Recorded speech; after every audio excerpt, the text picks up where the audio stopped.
Hello again, whiskey friends. Thanks for joining everybody for another whiskey review. Today we are getting in a brand that I have sworn off in 2026.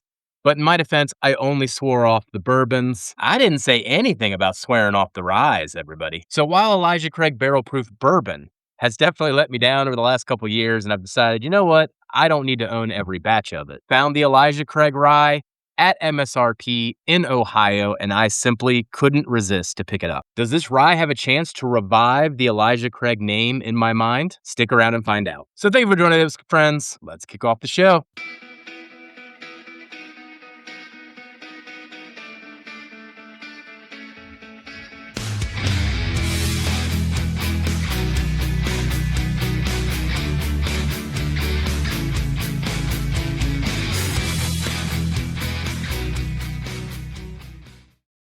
All right, let's get this one poured out here. I'm actually interested to get a lot deeper into this nose today.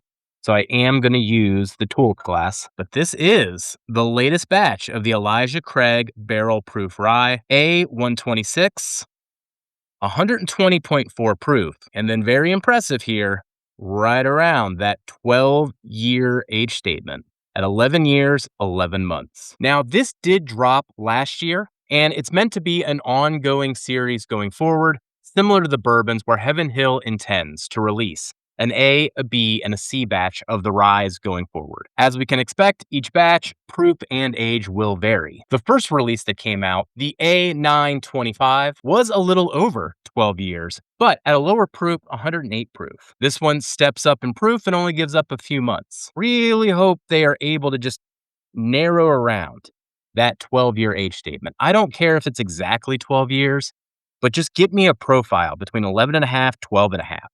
I think some magical things happen to rye when you hit that level, but I've really only had consistently MGP hitting those 12-year age statements or proofs. Best part about this one, though, was being able to find it in Ohio at MSRP, $75. $75 for a near 12-year rye is rare. Now, I couldn't find numbers on availability, but I'm sure this is going to be available nationwide.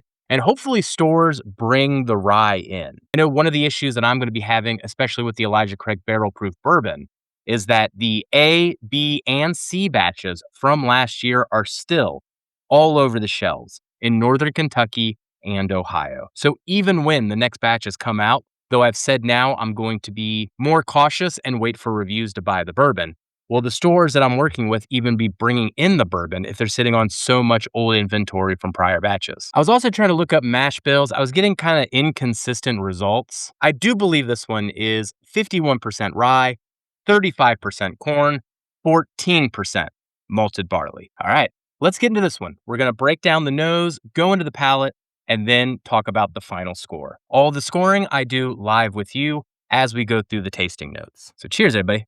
Let's get into this nose first. This nose blew me away when I went through the neck pour off of the initial Glen that I had.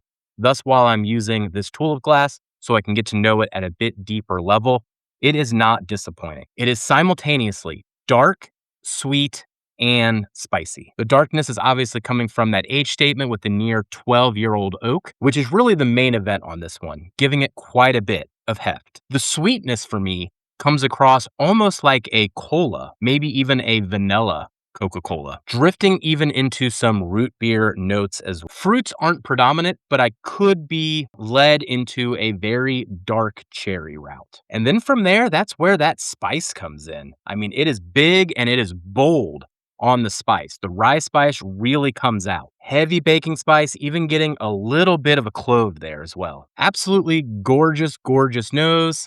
Let's see how it lives up on the palate. Before we get into the palate here, I do always love to show off the mouthfeel and how oily this thing is. But you can see it absolutely just decimating this glass. Pretty gorgeous experience here. This is going to be a fun one to break down with everybody. Starting at the front palate, I am actually very surprised on how bright and sweet it is on initial approach when you really do sit down with it like this. Lots of vanilla cream, even more like a natural vanilla ice cream with a little bit of a cherry reduction in there too. So that cherry does come through. Mouthfeel is quite rich and oily, really does coat each part of the palate very well. The transition to the mid palate really does bring the rye spice along with some nice citrus flavors. And those darker baking spices come to dance as well. Really starts balancing out the sweetness there. The sweetness still remains. And then as you transition to the finish, it is just this combination of the sweet and spice.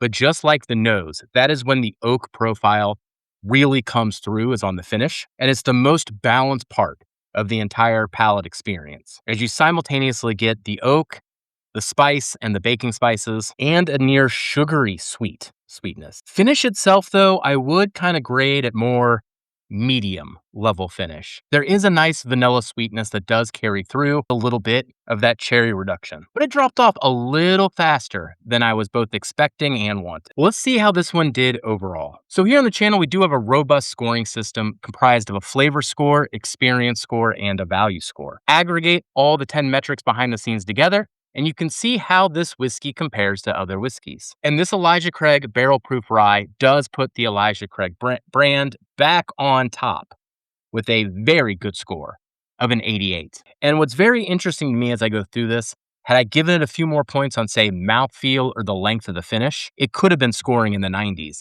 I actually graded the flavors higher than the experience, which is kind of a rare thing sometimes in the scoring sheet, but I really, really enjoy what this whiskey does from a flavor profile perspective. So now, regardless if the Elijah Craig Rye goes up or down from this point, it still gives me my best Elijah Craig review in years, regardless of if it was a rye or a bourbon. For me, this is a buy, and at its price, maybe even a buy and back up, since we don't know if the other batches of Elijah Craig will live up to the statement that the A batch was immediately. So if you had the Elijah Craig Barrel Proof A126, let us know what you thought about it in the comments. And just remember, while you can always find more whiskey, you can never have enough whiskey friends. So take care of those around you, and we will catch you on the next one. Goodbye, everybody.